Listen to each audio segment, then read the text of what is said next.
بسم الله الرحمن الرحيم. سأل سائل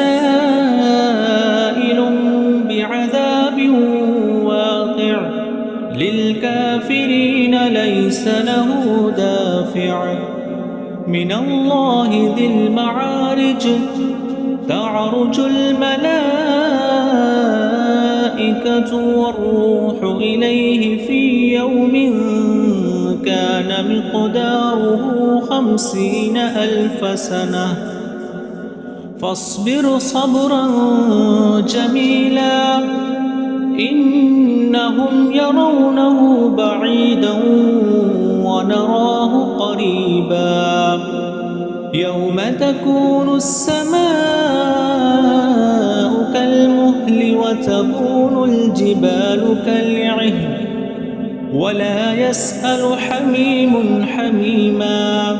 يبصرونهم يود المجرم لو يفتدي من عذاب يومئذ ببنيه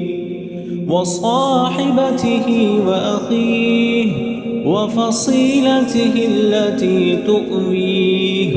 ومن في الأرض جميعا ثم ينجيه كلا إنها لظى نزاعة للشوى تدعو من أدبر وتولى وجمع فعوعى إن الإنسان خلق هلوعا إذا مسه الشر جزوعا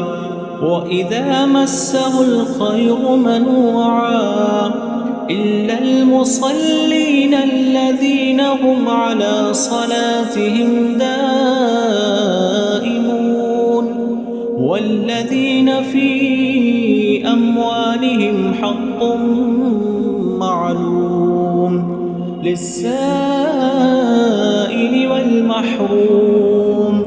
والذين يصدقون بيوم الدين والذين هم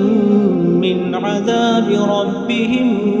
مشفقون إن عذاب ربهم غير مأمون والذين هم لفروجهم حافظون إلا على أزواجهم أو ما ملكت أيمانهم فإنهم غير ملومين فمن ابتغى وراء ذلك فأولئك هم العادون والذين هم لأماناتهم وعهدهم راعون والذين هم بشهاداتهم قائمون والذين هم على صلاتهم يحافظون أولئك في جنات مكرمون فما للذين كفروا قبلك مهطعين عن اليمين وعن الشمال عزين أيطمع كل امرئ منهم أن يدخل جنة نعيم كلا إنا خلقناهم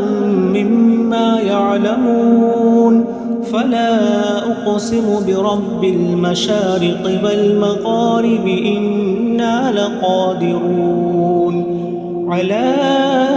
أن نبدل خيرا منهم وما نحن بمسبوقين فذرهم يخوضوا ويلعبوا حتى يلاقوا يومهم الذي يوعدون